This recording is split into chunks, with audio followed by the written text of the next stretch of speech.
საგაზაფხულო აქცია თბილისში კახეთის გზატკეცილზე მდებარე აგროტექნიკის ცენტრისგან შეიძინეთ ტრაქტორი და მიიღეთ საჩუქრად მოწყობილობები გადახდილი თანხის 10%-ის ოდენობით. Sokar Georgia Gaz sizi xəbərdar eləyir ki, kompaniyada ümum abunəçilər bazasının səhmana salınması və yeni proqrama keçmə işləri davam eləyir. Yenidən qurma prosesində hər bir abunəçiyə yeni fərdi nömrə təyin olunacaq. Ödəmələrin tez yerinə yetirilməsi üçün istifadə elədiyiniz aparatlardan pul köçürdüyünüz zaman proses dayanarsa, pozuntu yaranarsa, xahiş olunur, xərclədiyiniz təbii qazın pulunu sizə uyğun istənilən bankın servis mərkəzində ödəyin. Əlavə məlumat almaq istəyirsinizsə, Sokar Georgia Gazın qaynar xəttinə 16-114 nömrəsinə zəng vurun, yaxud kompaniyanın yerli servis mərkəzinə müraciət eləyin. Sokar Georgia Gaz yaranan diskomforta görə sizdən üzr istəyir. უახლესი სამედიცინო ტექნიკითა და კვალიფიციური ექიმებით დაკომპლექტებული მძლავრი ჰოსპიტალური ქსელი საქართველოში. პაციენტს რეგიონიდან გაუსვლელად სთავაზობს მაღალი ხარისხის სამედიცინო მომსახურებას. ჯეოჰოსპიტალსის კლინიკათა ქსელის ჩართულობა საყოველთაო ჯანდაცვის პროგრამაში საშუალებას აძლევს ყველა მოქალაქეს ისარგებლოს უფასო ან შეღავათიანი სერვისებით. ქალაქ მარნეულში ფუნქციონირებს განახლებული სამშობიარო სახლი, სადაც დედასა და ახალშობილზე ზრუნვის საუკეთესო პირობებია შექმნილი. კურნალობა მიმდინარეობს ევროპული სტანდარტების შესაბამისად. მათ შორის გინეკოლოგიური ოპერაციები, ნეონატოლოგია, ახალშობილთა რეანიმაცია, ქალთა კონსულტაცია და მშობიარობა. ამბულატორიული სერვისები მოიცავს ექიმის სპეციალისტების, მათ შორის თერაპევტისა და პედიატრის მომსახურებას, რენტგენოლოგიურ და ეკოსკოპიურ გამოკვლევებს. ჯეოჰოსპიტალსი, თქვენი ჯანმრთელობისთვის. 2015 წლის 1 მარტიდან ლუდზე აქციზური გადასახადი იზრდება 50%-ით. ფინანსთა სამინისტრო აცხადებს, რომ ეს ევროკავშირთან ასოცირების შეთანხმების შესაბამისად ხდება. სინამდვილეში კი ასოცირების შეთანხმება ავალდებულებს საქართველოს, რომ 100 ლიტრ ლუდზე აქციზური მარკის ღირებულება შეადგენდეს მინიმუმ 8,5 ევროს. დღეს ის უკვე შეადგენს 18 ევროს. არ გამიწვირო ლუდი. საგაზაფხულო აქცია თბილისში კახეთის გზატკეცილზე მდებარე აგროტექნიკის ცენტრისგან შეიძინეთ ტრაქტორი და მიიღეთ საჩუქრად მოწყობილობები გადახდილი თანხის 10%-ის ოდენობით.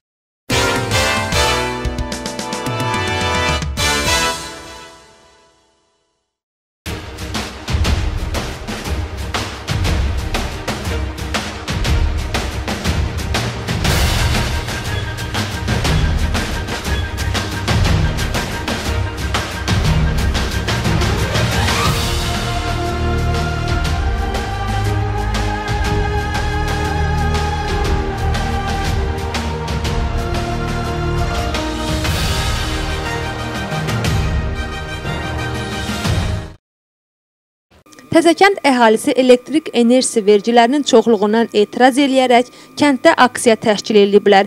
Aksiya iştirakçılarının sözlərinə görə yanvar ayı üzrə elektrik şəbəkəsi şirkəti hər ailənin 200 lariyədək işıq pulu ödəməsini istəyir. 10 ayın kvitansiyassıdır. Hər ay 25-27 lari, 24 lari verir. Yox, inter verir, yox, bir şey yox. Sonra deməli bu yanvar ayının birindən axırına kimi deməli 190 lari oldu. Biz də xahiş eləyirik bunu nə yola qoyaq, nə təri. Bizim deməli qapıda da stolbanın başında çox var, ona baxmır. Ancaq burada nə yazılır odur. İndi bunu bir yola qoymaq lazım. Nə bilim, nə təri olacaq. İlin axırında hər bir ailəyə 190 larilik işığın rasxod olunması pulu gəlibdir. İndi bu xalq etiraz eləyir. İmtina eləyir ki, yox, biz bu qədər pulu verə bilmərik. Ancaq fakt, kommunallı çoçuk durur transformatorda.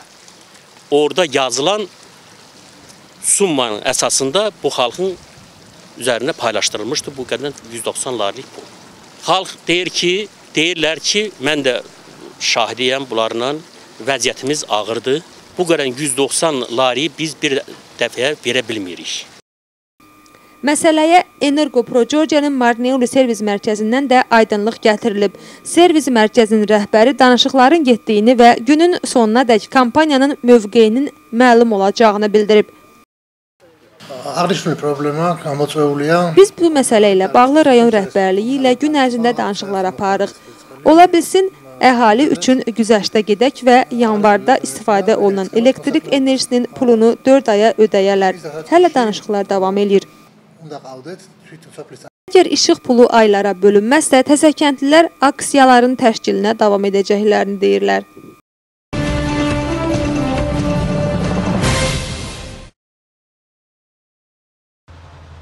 Qızılacılı kənd uşaq bağçasının təmir işlərinin bir hissəsi 2014-cü ildə həyata keçirilib.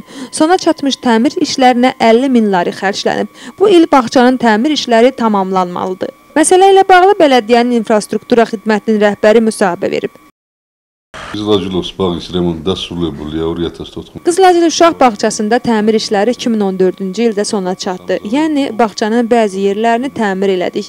Mətbəx tikilərək otaqlar təmir olundu. Elektrik şəbəkəsi dəyişdirildi. Bu il bağça rəhbərliyinin müraciəti əsasında bizim monitorinq qrupu bağçaya baş çəkəcək. Vəziyyət ilə yaxından tanış olaraq ehtiyac duyulan yerləri təmir edəcəyik. Təmir işləri yay tətili zamanı həyata keçirilərək sona çatacaq.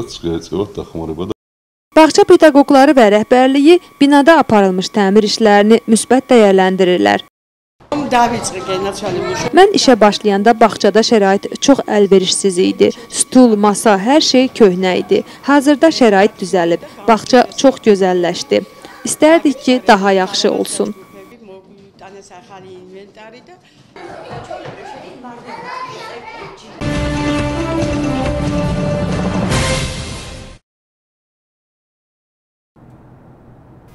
Daxili İşlər Nazirliyinin Tiflis Baş İdarəsinin Müfəttişlər Xidmətinin 2-ci şöbəsinin əməkdaşları apardıqları operativ axtarış tədbirləri nəticəsində 1986-cı il təvəllüdlü vətəndaşı narkotik vasitələrdən qeyri-qanuni alıb istifadə etməkdə şübhəli bilərək Tiflisdə saxlayıblar. Hüquq mühafizəçiləri şübhəli şəxsin üzərində apardıqları axtarış zamanı 16 ampula narkotik vasitə molfin tapıblar. İstintaq qeyri-qanuni narkotik vasitə alıb saxlama maddəsi ilə davam edir.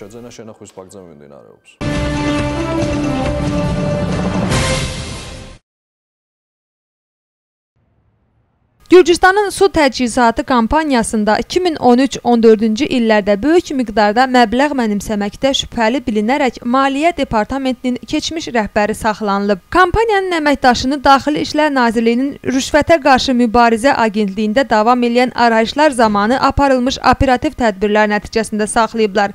Eyni iş üzrə kampaniyanın kredit ehtiyatları idarəsinin keçmiş rəhbəri də saxlanılıb. İstintaq Gürcüstan Konstitusiyasının 182-ci maddəsinin 2-ci hissəsinin B bəndi ilə davam edir. Konstitusiyanın bu maddəsi 9-dan 11 ilədək məhbusluq həyatını nəzərdə tutur.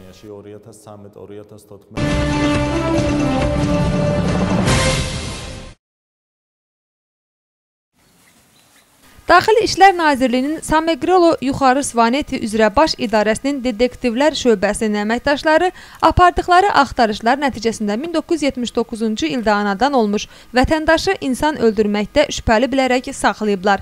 İstintaq təsdiqləyir ki, ittiham olunan şəxs bu ilin fevral ayının 12-sində Zuqdet rayonu Axalsopeli kəndində mübahisə nəticəsində 1983-cü il təvəllüdlü vətəndaşı küt əşya ilə beyin nahiyəsinə ağır yara vuraraq gizlədib. Vətəndaş aldığı travma nəticəsində hadisə yerindəcə vəfat edib. Saxlanılan şəxs törətdiyi cinayəti etiraf edir. İstintaq qəsdən adam öldürmə faktı ilə davam edir.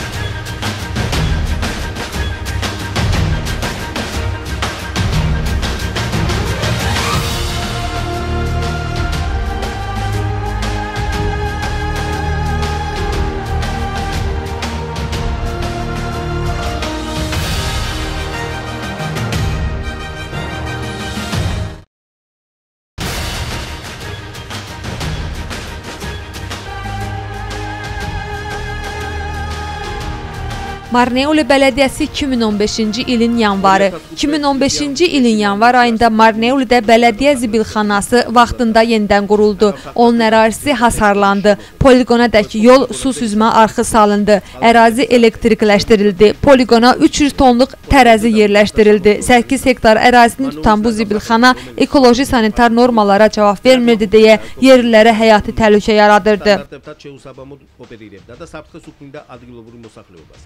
Burada illər boyu vəziyyət ağır idi. Köhnə hali ilə müqayisə edilməz.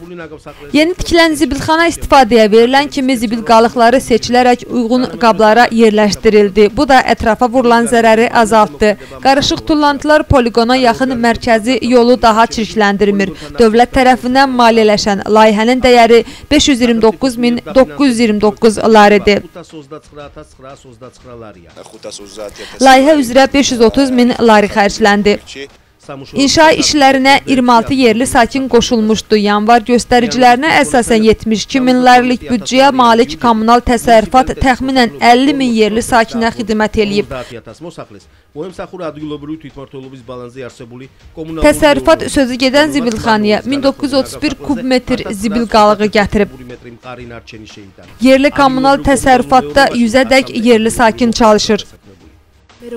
Mən yerli kommunal təsərrüfat işçisi kimi əhalidən xahiş edirəm. Bələdiyyə əmlakını birgə qoruyaq, təmiz mühitdə yaşayaq. Təmizlik təmizlənən yerdə deyil, tullantı atılmayan yerdədir. Tullantıları zibil qabına atın. Axı bura bizim bələdiyyədir.